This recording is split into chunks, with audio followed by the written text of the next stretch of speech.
Hi, welcome to NDE TV. I'm Peggy Robinson. Today's guest is Stephen Simon, and I had him as a guest for my Christmas special on December 7th. So you can go back and catch the first part. And I had technical difficulties, and so he's been so nice to come back and give me a second chance to finish this. I appreciate it very much, Stephen. Oh, you're more than welcome. And thank you for sending me the first segment so I could remember what it was that I had said when we were on last month. And I'm very happy to be back with you. I think we left at a proper cliffhanger type of moment. I know that I was describing having walked into a movie theater for a screening of What Dreams May Come 5 years after it had been released. And there was a woman in the lobby with her profile to me, and I was just very intrigued and drawn. And I walked up to her to introduce myself, and she turned around, and we had one of those moments that basically people talk about and you see in movies, but we had it in real life. So it felt to both of us, as we talked about this later, that we just stood there and stared in each other's eyes for about 30 seconds. Now, it was probably about 3 seconds in real life, but it seemed like 30. And we both had exactly the same thought when we looked at each other, which was, oh, there she is. I finally found her. And Lauren's was, there he is. I finally found him. We knew in that moment all of the past lives that we had had together kind of rushed in. We realized that this had been the moment that our spirit guides, our higher selves, the universe had planned, and particularly our interwoven souls, which we knew we had planned for us to meet.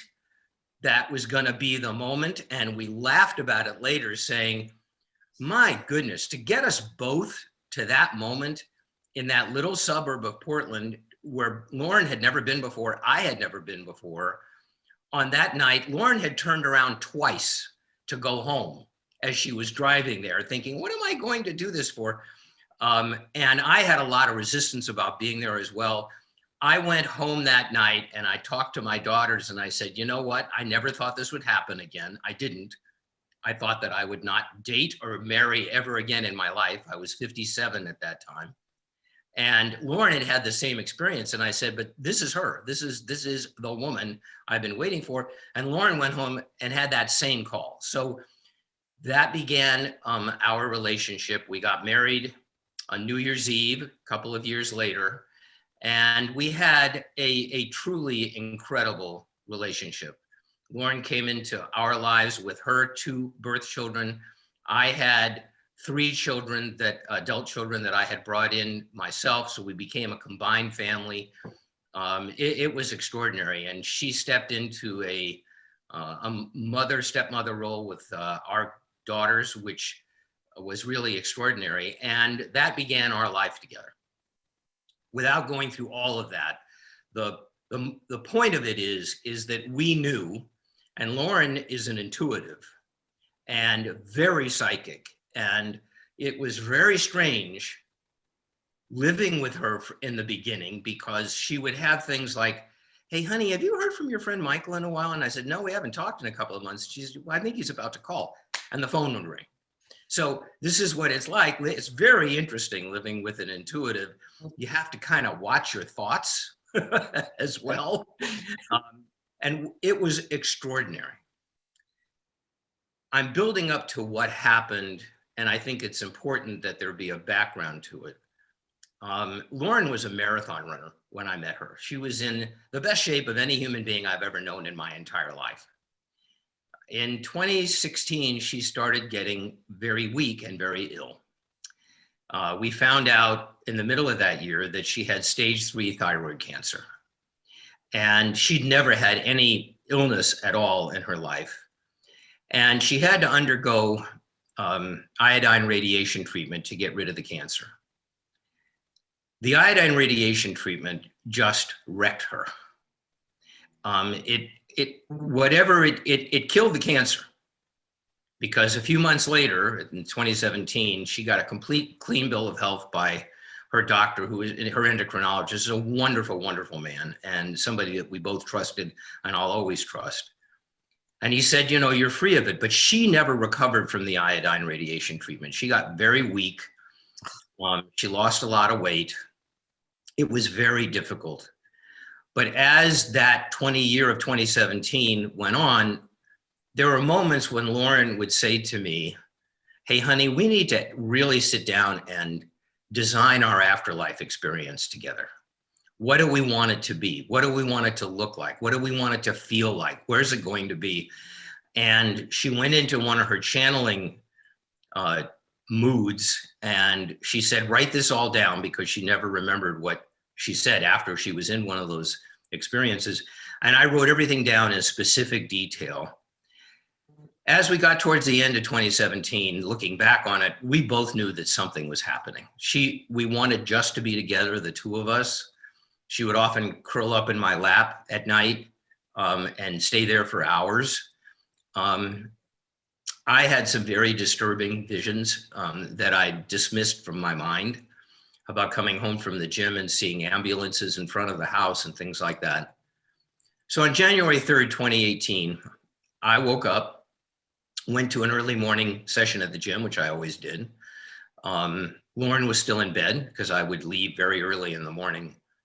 And when I got home, I went up to take a look at her, and she seemed like she was sleeping very peacefully, which was a little odd because it was almost 8 o'clock in the morning, and she usually was up by then, but I knew she had gone to bed after me the night before. And I thought, okay, well, maybe she just stayed up really late.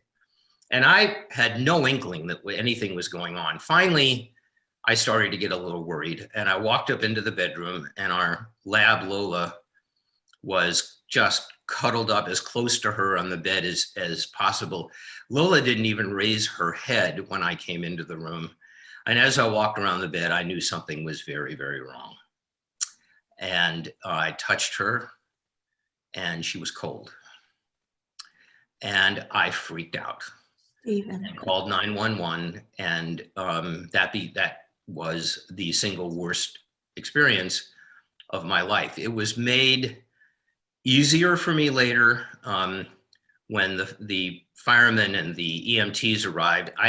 Ironically, we knew all of them because I had had a heart attack 4 years in 2011, and these guys had come and saved my life. So when I called 911, I knew the people that came in, and I knew she was gone. I had tried compressions like the 911 operator told me, but I knew she was gone. And I knew that wasn't her anymore, that she was someplace else. So when they came down to tell me, yes, she is gone, but they also said, Stephen, it's the most peaceful scene we've ever seen in our careers. Whatever happened, she just went in her sleep. Well, it turned out that she had had an undiscovered heart arrhythmia, that her heart just stopped. And I was later told that this is how angels who come to who become human, this is how they often depart, is in a peaceful moment in their sleep. And I was assured that she never knew a thing. And she went, and then friends of ours who are intuitive said, she came, when she got on the other side, she thought she was dreaming. She still didn't even know that she had transitioned. And I went into a tailspin, which I know that everyone that's watching this that has lost their loved one, their interwoven soul, their soulmate, or perhaps, God forbid, a child or a parent, or this happens in all kinds of intense love relationships. I just fell apart, and it was horrid. And we had talked about communicating after she had transitioned, after one of us had transitioned, but we thought it was going to be me because I was almost 17 years older than Lauren. And now she delights in saying, well, now you're 21 years older than me. She's right.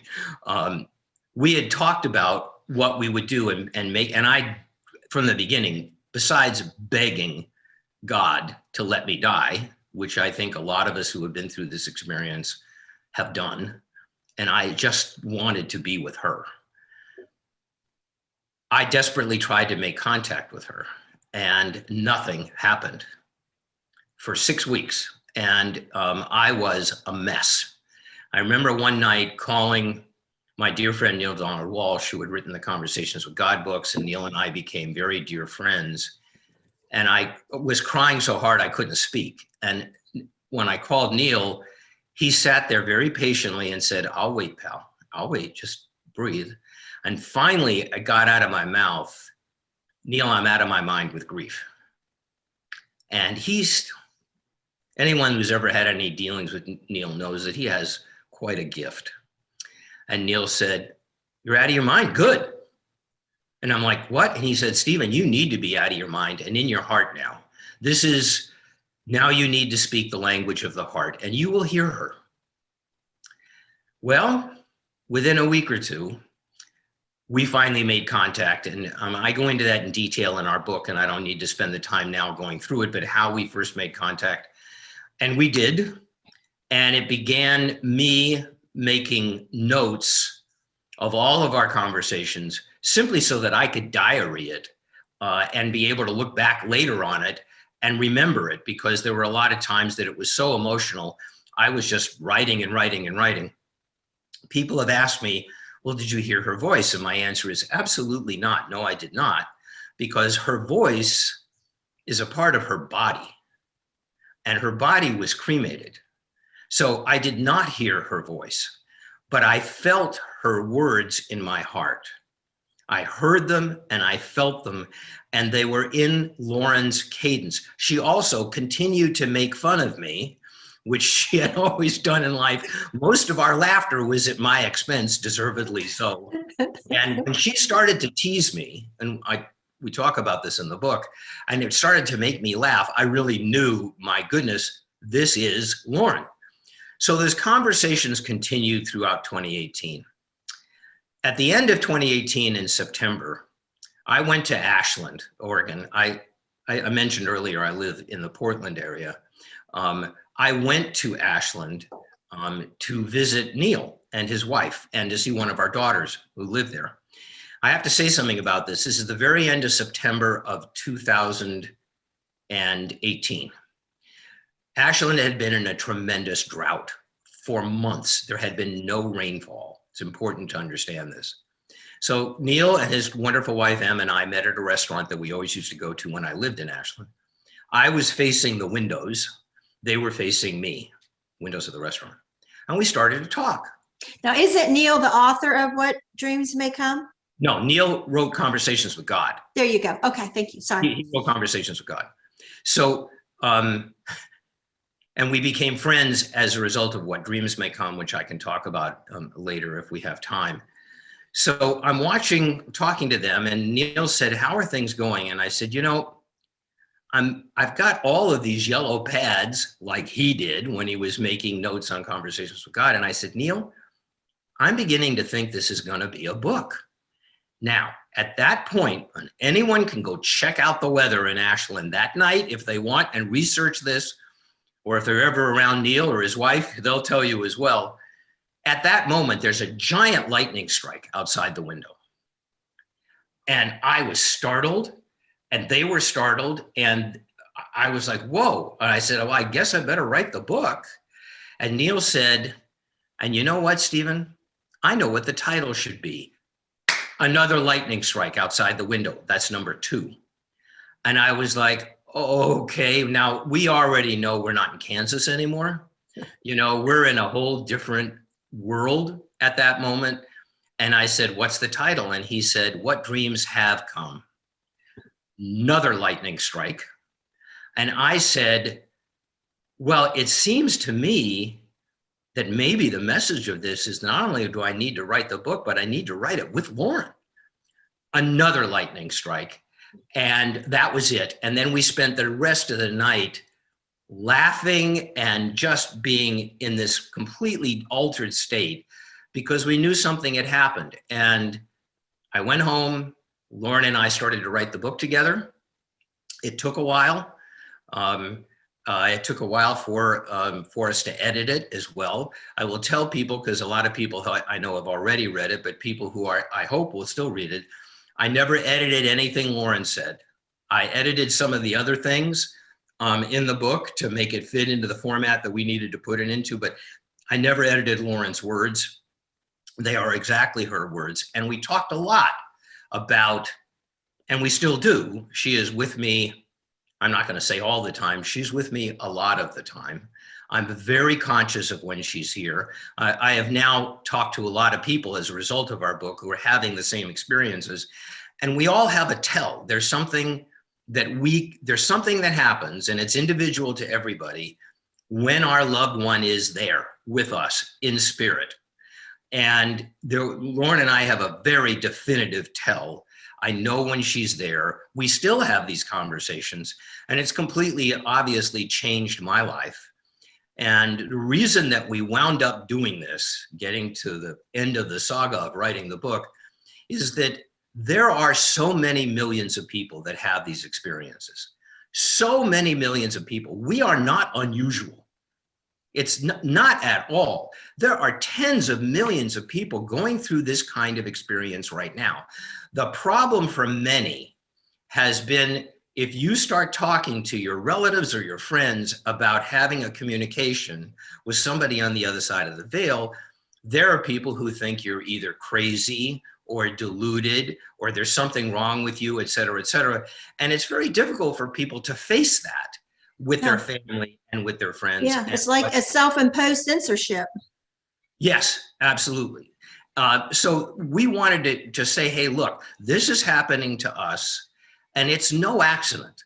Because if you go back in my life, being introduced to spirituality with my dad when I was 6 years old, my dad being in the wall, what was the first movie that I was attracted to make for myself? Somewhere in Time. What is that? When I say make for myself, I mean, produce myself. What is Somewhere in Time? It's about two people separated by time and the veil.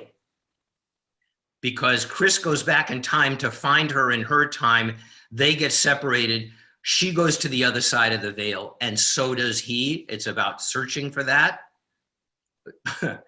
That was a harbinger of what was to come in my life. Yeah, we don't see the plan until later. Later in life. This whole thing was planned. What dreams may come about. It's about a man who is searching for his wife on the other side of the veil. It could be a woman searching for her husband. In this case, a man searching for his wife. We founded the Spiritual Cinema Circle in 2004, and I'm sure some of your viewers were members. We had that for 16 years, where we sent out spiritually uplifting movies to people, 4 of them a month. We sent out about 800 movies in 16 years. That was all about spirituality. I produced and directed the film version of Conversations with God, also about spirituality, and also made a little movie called Indigo, which was about indigo children. All of this was prelude to us writing the book, which I think is the culmination of my career. I am consulting with a couple of people on some very major spiritual projects, but they are not ones that I'm going to personally produce or in any way. It's just some other people are doing some very exciting things and have asked me to advise them on it. And I'm doing that. Other than that, in my professional and in my outdoor life, my outside life, outside the family, this is what I'm going to do now, which is to talk about this book and to urge people that if you feel drawn to it, I think it will provide you with hopefully at least some comfort. And I'm also hoping, we're both hoping, that it will stimulate a conversation with people about why is it not possible that, as we know, if we're on a spiritual path, we know that our thoughts and beliefs create our life, okay? They create our reality. What if in the afterlife, everyone's faith is mirrored in their experience? If you expect to have, because of your faith, your religion, whatever it might be, a certain experience in the afterlife, that's what you have. There is a wonderful writer named Robert Monroe, who called these experiences that we have that are similar to others, islands of consensual realities, which I think is just beautiful. So that when we do proceed to the afterlife, we see what we expect to see. You know, the old saying, I'll believe it when I see it. You know, it turns around to, I'll see it when I believe it. Right. And this is what we believe happens in the afterlife. And I hope that that will be a sense of comfort for people as they go through life. And as the lesson of What Dreams May Come, which was a very controversial film and engendered enormous passion, both for and against. Very few people are in the middle on What Dreams May Come. It is quite an experience. But the core of What Dreams May Come is that when Robin, his character, transitions in that movie, he goes into an afterlife that is basically his wife's paintings. And he is actually the only person that is physical, that is interacting in this world of wet paint. And we even talk about it in the film, which is we see what we want to see, what we expect to see. And I hope that that will be a comfort to people. So that's a whole lot of stuff. Where would you like me to go back and fill in?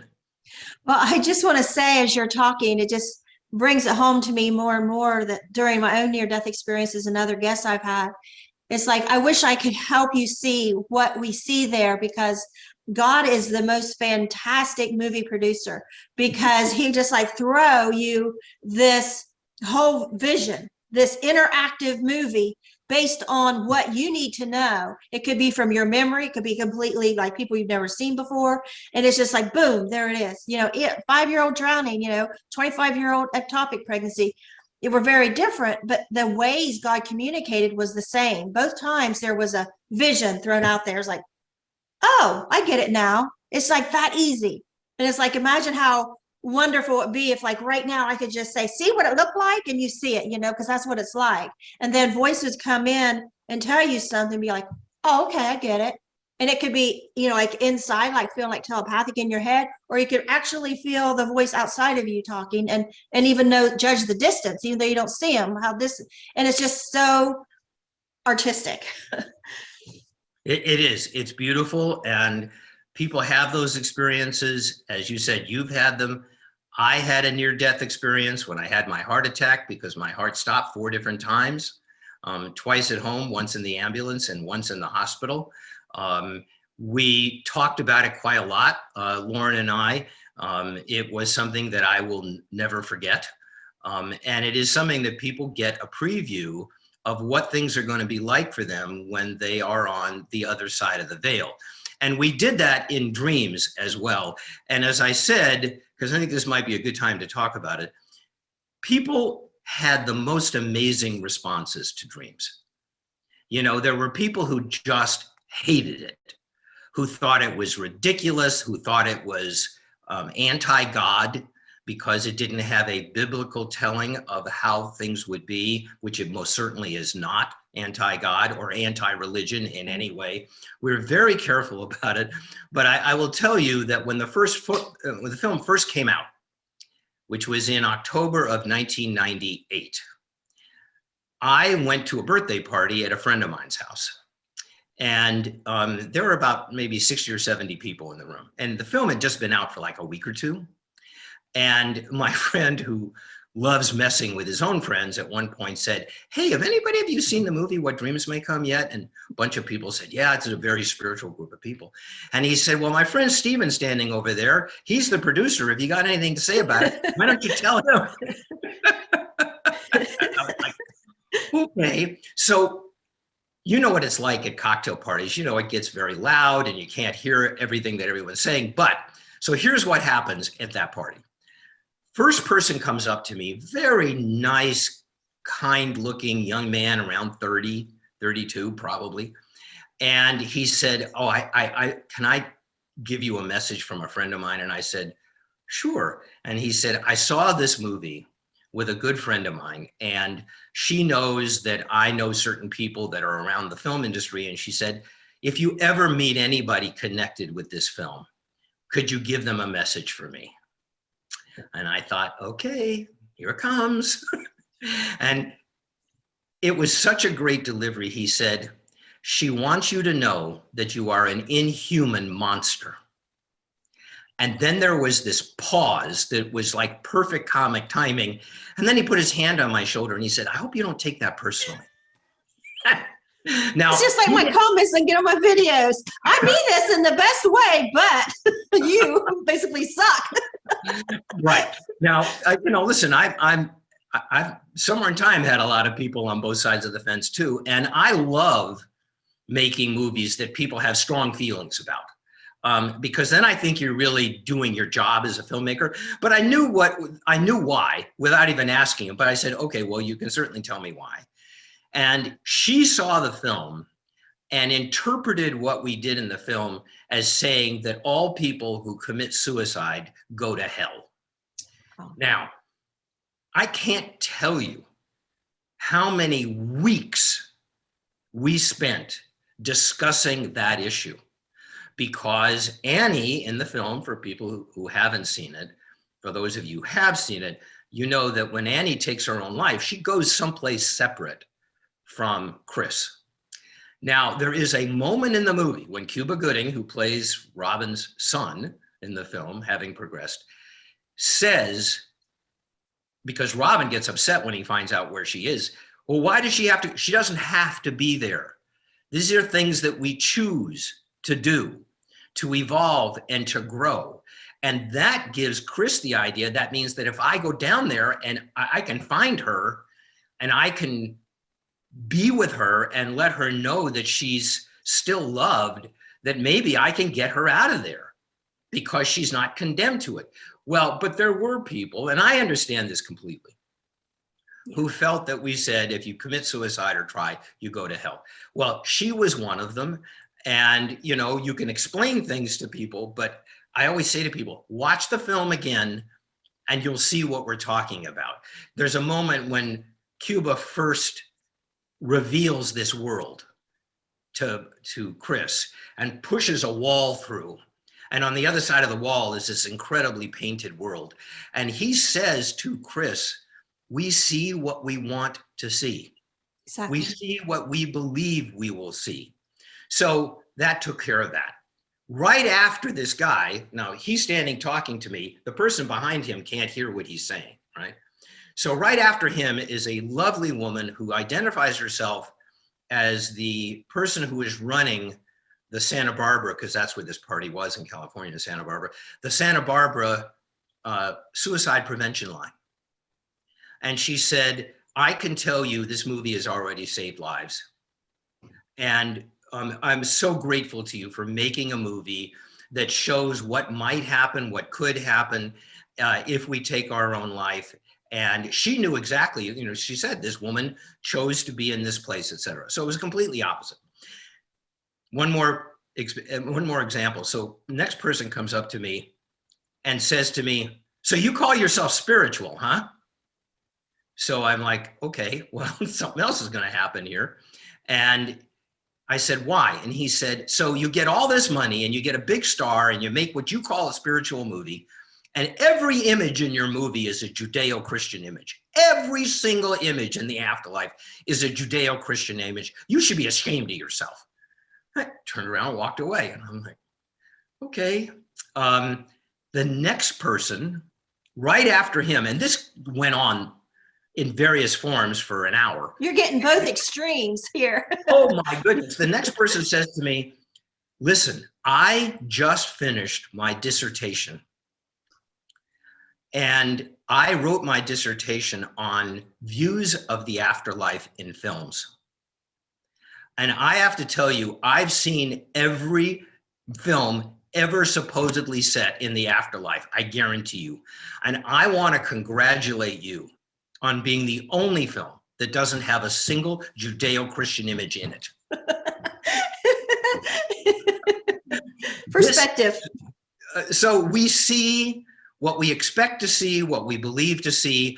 And I hope what Dreams has done, because I know Dreams, there was some college back east that some professor took a whole semester to examine what dreams may come and what it said about the afterlife and things like that. I hope that that will stimulate people in the same way that we hope that Somewhere in Time would stimulate people. A lot of people love Somewhere in Time.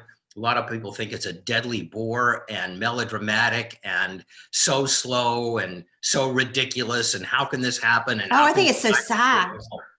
so these have been my experiences, and I just want to say that I hope that if people are interested, they will take a look at our website, which is whatdreamshavecome.com, whatdreamshavecome.com.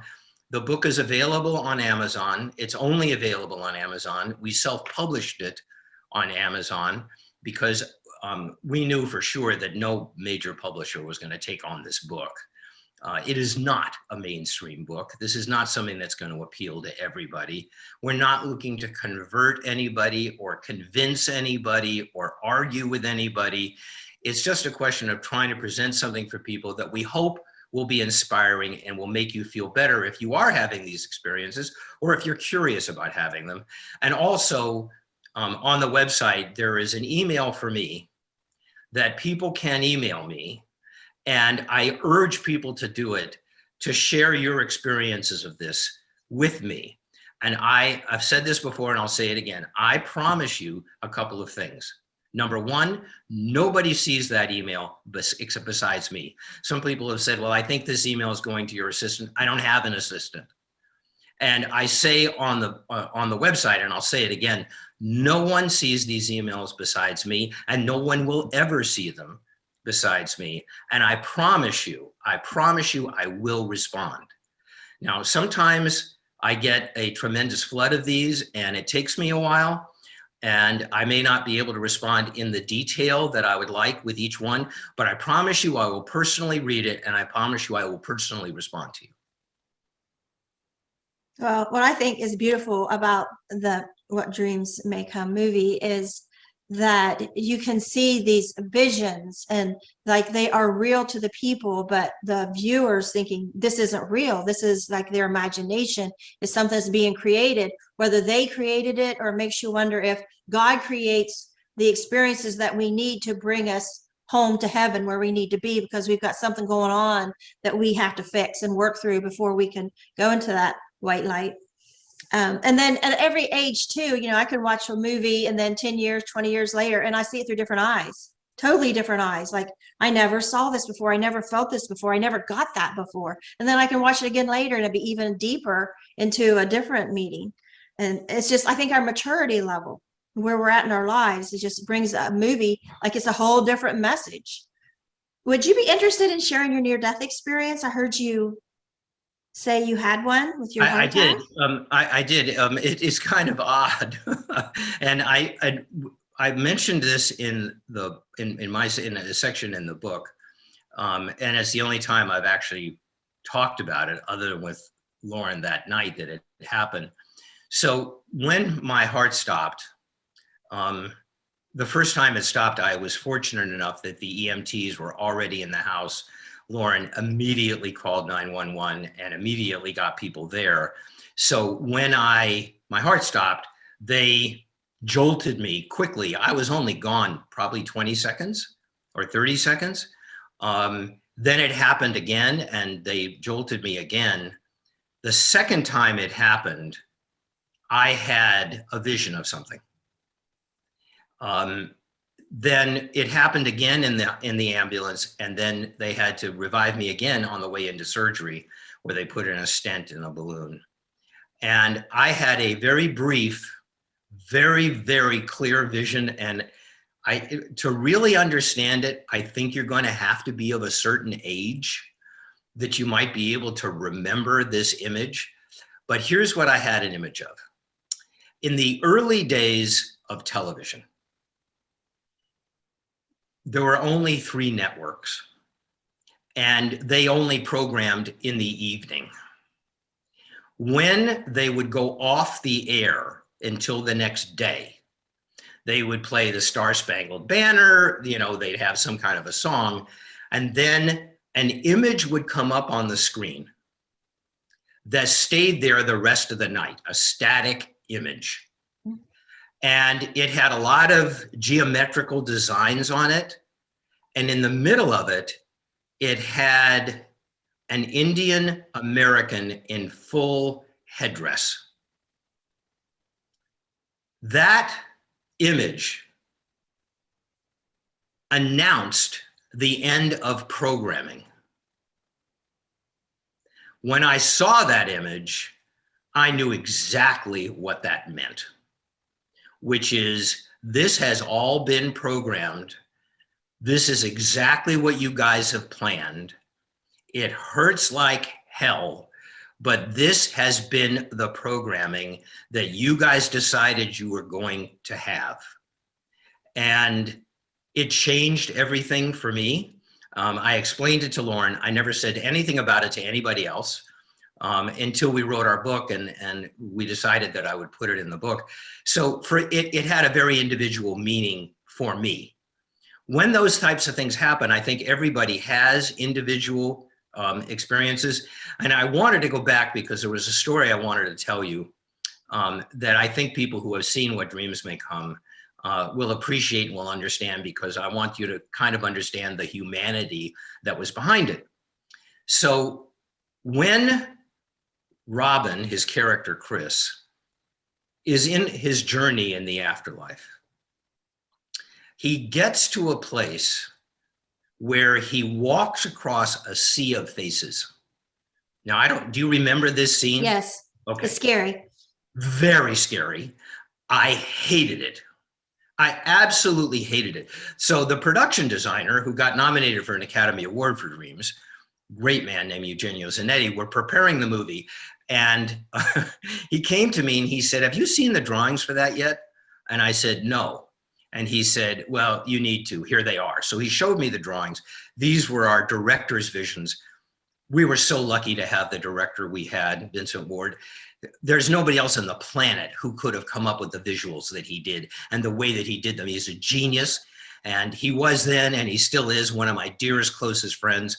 And I've been around a few geniuses in my life, and he is certainly one of them. But as with all directors who are geniuses, a little at times as well, right? So I see these, and I go into Vincent's office, and I put them on his desk, and I said, "What the hell is this?" And he's like, "Well, it's what we're going to use when he gets there, because it's supposed to be a harrowing journey." And I said, "Vincent, this is way too scary. You've forgotten that we're making a love story. This is a love story. It's going to terrify certain people. The audience, a lot of the audience is going to hate it. And I don't want you to use this." And he was like, "Well, I don't really care. This is what I'm going to do." And well, we get into a big argument. And we found out later that all the production assistants kind of went out into the parking lot because the producer and director are in there screaming at each other, which we did often. It was never personal. It was always about the film, because we're creating images that we know are going to have major effects on people, and dialogue that are going to have major effects. So we start yelling at each other.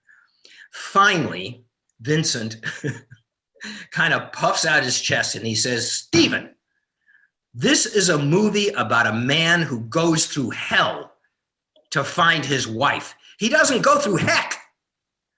And I cracked up. I fell on the floor laughing. He fell on the floor laughing, and I surrendered. And I said, "Okay, I get it. I know what you're trying to do." Fade out, we preview the movie, which you always do with a film. And with a film like this, we previewed it a lot to get people's opinions of certain things. And that scene, if anyone's ever been to a movie preview, you get a little card to fill out with all the things that you felt about the movie, your favorite scene, your least favorite. That movie always got the most votes for favorite scene in the movie and for least favorite scene in the movie. Huh.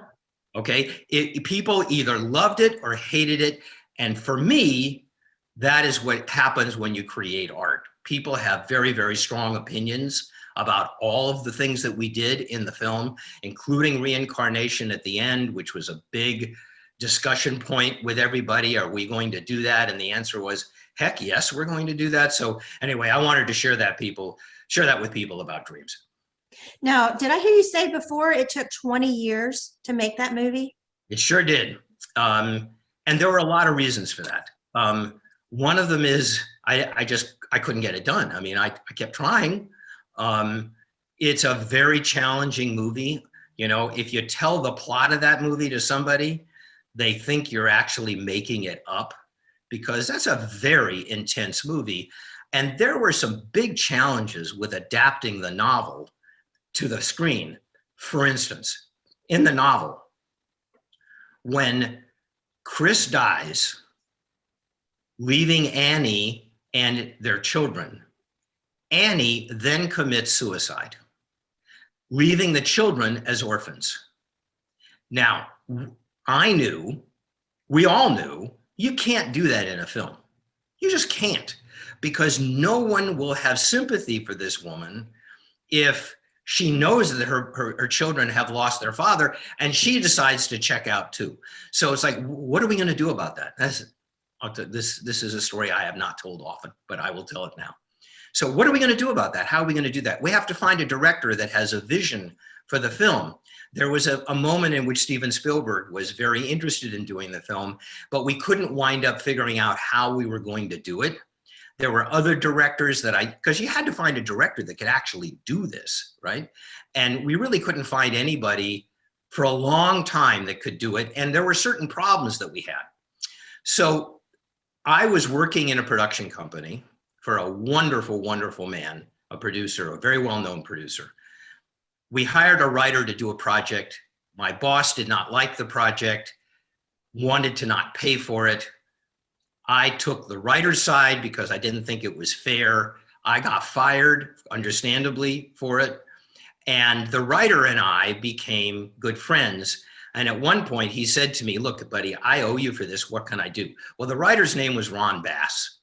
Ron Bass had won the Academy Award for Rain Man. He had another 20 films that he had made, and he was a very, very, very sought after screenwriter. And I said, by this time I had the film, the book for maybe 10, 12 years, 15 years. And I said, I want you to adapt What Dreams May Come. And he was like, oh, don't ask me to do that, Stephen. No one's going to give us the money to do that. Okay? No one's going to do that. And I said, this is the one thing I want. So he said, I'll give you one pitch at a studio. I'll do one pitch with you. So I pick him up. We're going to MGM, which is where we were going. And I said to him in the car, Ron, what are we going to do about the suicide? And he said, I have no idea. And I said, well, they're going to ask you because no one's going to make this. He said, I don't have any idea. I haven't thought about it. And don't worry, they're not going to ask. So we go into the meeting and Ron goes into Ron is like the best pitch person ever. And of course, Mike Marcus, who was the head of the studio, said, this is fascinating. And Stephen, I know how long you've wanted to make this. Ron, I got to ask you one question. What are you going to do about the suicide? Now, I spent a lot of my life with, my jaw going, and one of the other executives said to me, Stephen, all the blood drained out of your face when Mike asked that question. Because I knew Ron didn't have an answer. And Ron's sitting right next to me. Mike asked the question. And Ron says, talk about things were meant to happen. Without missing a beat, Ron says, all right, so look, here's what we're going to do about the suicide. She will not commit suicide with them alive, with the kids alive. The kids die before the movie starts in a tragic accident. So the only reason that she is still there is because of her love for her husband. Then if she takes her own life, people are going to understand why. And on the other side, we can actually have her reunion with the kids and him reunion with the kids, but they will look completely different than they did in life. That gives us another great reveal. That's how I'm going to deal with the suicide. And I got chills down my back. And Mike looked at Ron and looked at me and he said, Stephen, your search is over. Ron, we're going to make a deal with you to develop this project. So we're walking out of the office and I look at Ron and he's white as a sheet too. And I said, where the did that come from? And he's literally like this. He said, I have no idea where that came from. It just came out. Get me out of here. So the universe decided at that time, it kind of patted me on the head and said, look, you're not terribly bright at times and you're a little slow, but your heart's in the right place. You haven't figured this out yet. We're going to give this one to you. We're walking out of the office and in the waiting room for all the executives at MGM, one person is waiting for a meeting. As we go to the elevator, I just happened to look over at this person, and Ron, who knew everybody, I said, Ron, who is that? Ron was still shook up. He looked over, he said, that's a director from New Zealand named Vincent Ward. 2 years later, Vincent became the director of the film. So when things are meant to be, it took me 20 years, and also there was no way to do the visual effects in dreams until we did it. The technology had not yet been developed to be able to do that. And as you can tell, Dreams is a very, very proud moment in my life, and I'm very, very proud of the film. And I'm really thrilled when I get the responses to the film that I get. Well, I know my book's going to be a movie someday. It'll probably be 100 years after I'm gone. But someday it will. I know it. That usually is the case, by the way. that usually is the case. It's not often that those things get recognized. I mean, now when we look back, for instance, on the film It's a Wonderful Life, you know, It's a Wonderful Life is probably considered to be the single greatest American film ever made. Maybe that and Citizen Kane, right? It's beloved. It's shown every year at Christmas. It's been out, it was released the year I was born. So it's been out for, it was 46. It's been out for 75 years. What people don't know is that when it came out, it was a bomb. It didn't do any business at all. It was dismissed by the critics. It was dismissed by audiences. And it was only over time that people realized it was way before its time.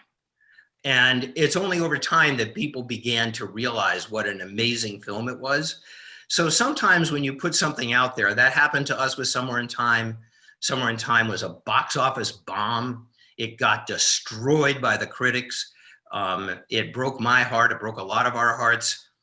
3 years later, through a series of circumstances, because pay television was just coming in, pay-per-view television on cable, and a couple of channels were buying movies that hadn't been successful in theaters because it's all they could do. And there was a guy in LA who programmed Somewhere in Time like every night, twice a night for like 2 weeks because he loved it. And then it got an audience. And then all of a sudden it had a fan club. And now there is a reunion every year at the Grand Hotel where we shot Somewhere in Time. There's a Somewhere in Time weekend at the end of October. And it's become one of Universal's top DVD and download hits. But it took years. And sometimes that happens. Yeah. Yeah. Just like a seed that's laying dormant. And it's not time for it to sprout. And then, but when it is its time, it will do its thing and be beautiful. And as some of my friends say, who take it upon themselves to make sure that I never get too many compliments.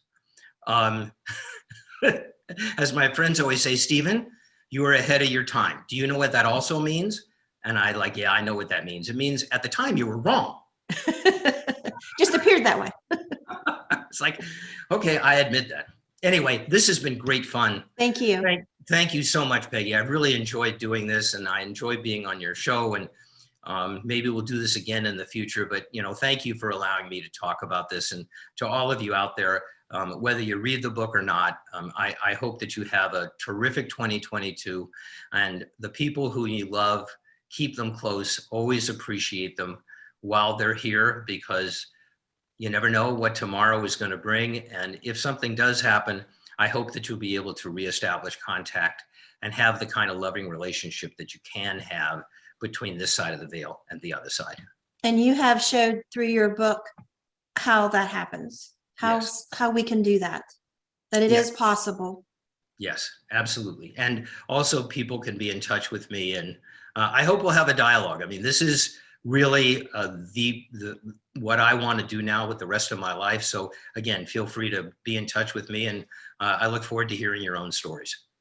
That's so nice of you to open yourself up like that, because I mean, the rest of the world just sees, wow, you know, major Hollywood motion, you know, movie producer. And you're like, hey, call me.